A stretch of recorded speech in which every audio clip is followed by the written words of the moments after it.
Jithu Joseph സംവിധാനം ചെയ്ത് ലാലേട്ടൻ നായകനായ ആന്റണി പെരുമ്പാവൂർ നിർമ്മിച്ച ഒരു ബ്രില്യൻ സിനിമയായിരുന്നു ദൃശ്യം.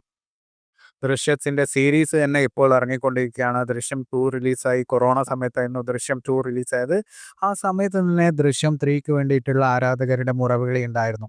ഇപ്പോഴിതാ ലാലേട്ടൻ തന്നെ കൺഫേം ചെയ്തിരിക്കുകയാണ്. അണിയറ പ്രവർത്തകർ ദൃശ്യം 3യുടെ പണിപ്പുരയിലാണെന്ന്. ദൃശ്യം 3 വരും എന്ന് ലാലേട്ടൻ തന്നെ കൺഫേം ചെയ്തിരിക്കുകയാണ്. ലാലേട്ടൻ ആദ്യമായി സംവിധാനം ചെയ്യുന്ന ബറോസിന്റെ തമിഴ് പ്രൊമോഷൻ വേളയിലാണ് ലാലേട്ടൻ ദൃശ്യം 3 എന്തായാലും വരും എന്ന് കൺഫേം ചെയ്തിരിക്കുന്നത്. ലാലേട്ടൻ, മീന, ആശാ ശരത്ത്, അൻസിബ ഹസൻ, എസ്തർ അനിൽ, സിദ്ദിഖ്, സുജിത് വാസുദേവ് തുടങ്ങിയ പ്രമുഖ താരനിരകൾ അണിനിരന്ന ഒരു മികച്ച ത്രില്ലർ ചിത്രമായിരുന്നു ദൃശ്യം.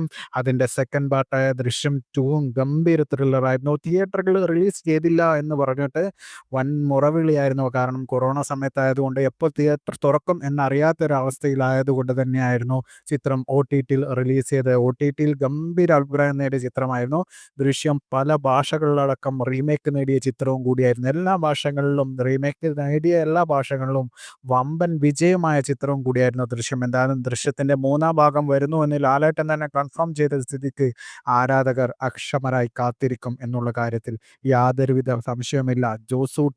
ജോർജ് കുട്ടിയുടെ അടുത്ത മാജിക്ക് എന്താണ് ഇനി ജോർജ് കുട്ടിയുടെ ലൈഫിൽ സംഭവിക്കാൻ പോകുന്നത് എന്നറിയാൻ എല്ലാവരും അക്ഷമരായി കാത്തിരിക്കുകയാണ്. ജനുവരിയിൽ ആശീർവാദിന്റെ ഗംഭീര പ്രൊജക്റ്റുകൾ അനൗൺസ് ചെയ്യുമെന്നാണ് നമുക്ക് പറയാൻ സാധിച്ചിരിക്കുന്നത്. അതിൽ നിന്ന് തന്നെയായിരിക്കും ജിത്തു ജോസഫ്, മോഹൻലാൽ, ആശീർവാദ് ടീമിന്റെ ദൃശ്യം 3 പ്രഖ്യാപിക്കുക എന്നാണ് നമുക്ക് പറയാൻ സാധിക്കുന്നത്. എന്തായാലും പ്രഖ്യാപിക്കും എന്ന് തന്നെയാണ് നമ്മുടെ അറിവ്.